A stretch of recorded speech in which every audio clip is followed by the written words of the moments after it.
وعلیکم السلام ورحمۃ اللہ۔ نماز کے دوران تلاوت کی اور اس میں آیت سجدہ آئی تو اس پر سجدہ کرنا چاہیے تھا، یاد نہیں رہا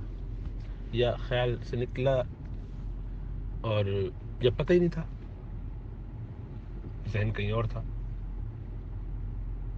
تو بس وہ نماز ختم ہو جائے اور پھر یاد آئے یا کوئی لقمہ دے یا بتائے تو اس سے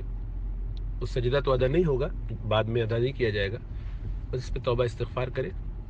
اور آئندہ اس میں احتیاط کرے، اس کا کوئی آلٹرنیٹو نہیں، یعنی کوئی کفارہ نہیں۔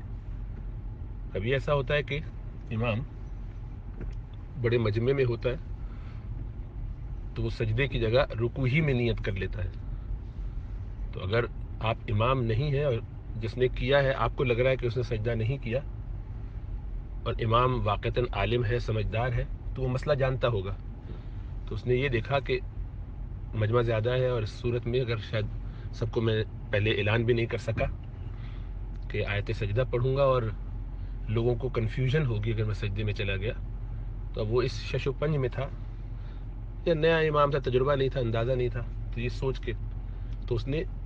اس مسئلے کو ایسے چونکہ سمجھا ہوا تھا کہ اگر ایسی کوئی مجبوری ہو جائے، عام طور پہ ایسے کرنا نہیں چاہیے لیکن مجبوری میں کسی حکمت کی وجہ سے رکوع میں جاتے ہوئے ہی نیت کر لی سجدے کی، تو اس سے سجدہ تلاوت کا جو حق ہے وہ ادا ہو جائے گا، لیکن یہ عام حالات میں کرنا نہیں چاہیے، جیسا عرض کیا سجدہ ہی کرنا چاہیے، لیکن کبھی ایسی مجبوری ہو جاتی ہے تو بہت ممکن ہے اگر امام صاحب نے کیا ہے تو انہوں نے اس وجہ سے کیا ہوگا اور ان کو شاید یہ مسئلہ معلوم ہوگا اس لیے کیا، اگر وہ عالم دین ہے، اور ہو سکتا ہے نہ یاد ہو،